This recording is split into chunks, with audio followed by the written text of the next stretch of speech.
새로운 치료에 대해서 나온 것 중 가운데 매년 나오는 루게릭병에서 동반되는 치매 관리, 유전학적 질환을 갖고 있는 환자들에 대한 원인과 치료에 대한 전략, 그리고 어떤 치료제를 하고 있다. 요즘은 이런 거기에 대해서 항체를 이용한 치료들, 그리고 RNA를 갖다가 억제시키는 이런 치료들, 이런 것들이 나와서 루게릭병은 아니지만 루게릭병과 유사한 병에서 치료 효과가 됐다, 근육병에서 치료 효과가 됐다 하는 이런 것들을 발표하면서 루게릭병에도 이거를 적용했으면 좋겠다 하는 이런 내용들이 있고, 하나는 이번엔 또 크게 다른 때 한 해하고 달랐던 것들은 레디컷하고 레디카바, 미국에서는 레디카바라고 하고요, 우리나라에서는 레디컷이라고 하는 에다라본이라고 하는 약이 미국 FDA에서 승인을 받아갖고 그쪽에서 이게 치료제로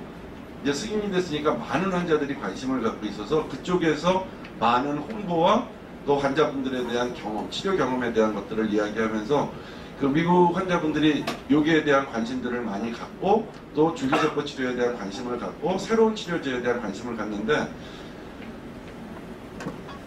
놀란 거는 미국에서는 이런 것들이 다 보험으로 다 될 줄 알았거든요. 미국에서도 이거를 보험에서는 사보험을 들었는데도 사보험에서 인정을 해주는 회사가 있고 인정을 안 해주는 회사가 있어서 환자분들의 부담이 엄청 큰데, 우리나라에서는 6개월 정도 치료받는데 금액이 한 1,000만 원 정도면 약값으로 되는데 그것도 굉장히 비싸다고 생각이 들었는데 미국에서는 그 약값이 1억 5천이 넘더라고요. 그러고 나서는 약값이 비싼 대신에 이게 주사를 맞으니까 우리는 처음에 입원해서 치료를 받는데 주마다 몇 군데 주사 치료 받는 데를 보건소처럼 만들어서 그쪽에서 치료를 받기 위해서 좀 환우분들이 좀 편하긴 한데 그래도 약값이 너무 비싸서 맞는데 부담이 되고 보험에서 이거를 또 인정을 안 해주기 때문에 굉장히 어렵다 하는 이런 내용들을 이야기를 하면서 새로운 치료제로 리루졸 이외에 미국에서 두 번째로 승인된 약, 그리고 또 하나 승인된 약은 우리나라에서 승인된 거지만 전 세계와 우리가 똑같은 기준을 갖고 있기 때문에 줄기세포, 그래서 지금 승인이 돼서 합법적으로 쓰고 있는 약제는 딱 3가지만이 승인이 되어 있는 상태입니다. 이러한 약들 이외에도 면역염증을 조절하기 위해서 줄기세포 가운데 면역세포를 좀 올려주는 이런 치료법, 그리고 이브딜라스트라고 하는 우리가 어지러움증 환자분들한테 썼던 약이 있어서 이 약을 개인적으로 저는 환자분들이 이런 치료들을 좀 원하시는 분들한테는 저희가 써왔는데, 이 치료약이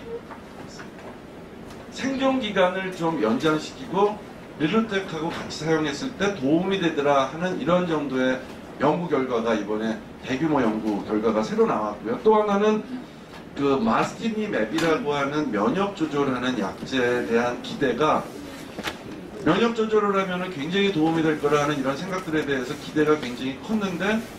효과가 없는 건 아니었지만 그래도 효과가 있다. 그렇지만 그 기대 효과가 우리가 생각한 것보다는 미치지 못한다 하는 이런 쪽에 대한 긍정적인 결과와 함께 바랬던 것만큼은 미치지 못했다 하는 이런 내용을 통해서 이브딜라스티라는 이런 약과 마스티니맵이 아마 내년도에는 우리나라에서도 시판을 할 수 있을 것 같고, 이브딜라스트는 약값도 되게 싸요. 그래서 저희는 이거는 이미 나와 있는 약을 이쪽에다가 적용을 하는 치료이기 때문에 환자분들한테 용량을 좀 드릴 수 있는데 용량이 너무 많은 용량을 써야 되기 때문에 부작용이 조금 예상이 되고, 마스티니맵은 아시아 지역에서도 임상시험을 하고 허가를 내줄 건지, 유럽에서 시작한 게 허가가 돼서 우리나라에도 그냥 들어오게 될지에 대한 거는 우리나라 약품에 대한 허가를 해주는 데에서 식약처에서 결정을 해야 될 것 같습니다.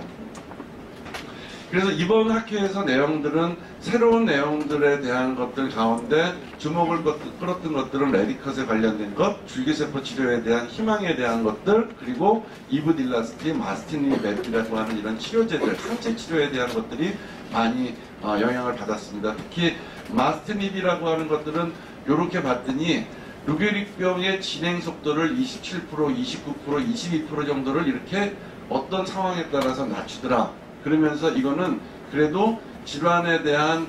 증상과 증상 완화에 조금 도움이 됐습니다 하는 것들을 그분들이 발표하는 거를 슬라이드를 찍었고요. 또 하나는 근육 강화를 할 수 있는 거에 대한 트로포닌이라고 하는 물질을 활성화시키는 거에 대해서 3상 임상이라고 하는 거는 대규모 임상을 얘기를 하거든요. 시험적 임상보다 확증적인 임상이기 때문에 이런 걸 통해서 기대를 했는데 그렇게까지 효과가 없었다. 그러니까 우리가 근육 강화제라고 하는 먹는 약들 가운데 크레아틴이다, 뭐 헬스클럽에서 처방받는 이런 약들이 있지 않습니까? 이런 약들이 굉장히 치료적인 효과가 있지 않을까에 대한 굉장히 기대감도 있지만 실질적으로 이런 것들을 해보니까 약을 비싸게 주고 사야 되지만 유기적 효과가 그렇게 만족하지 못했습니다 하는 이런 결과가 보고가 됐고요. 또 하나는 조금 전에 말씀드렸던 이브딜라스트라고 하는 것들은 생존 기간을 조금 더 연장하고 약 자체가 입으로 경구 복용하는 거니까 약 자체가 복용하는 것도 어렵지 않고 약값도 비싸지 않기 때문에 이런 쪽에 대해서 환자들을 쓸 수 있는 분들이 있다면 이런 생명 기간을 연장한다. 그리고 증상을 완화하는데 도움이 되지 않을까 하는 이런 내용들이 하나의 큰 이슈로 이번 보스턴에서 있었던 국제학회에서 있었던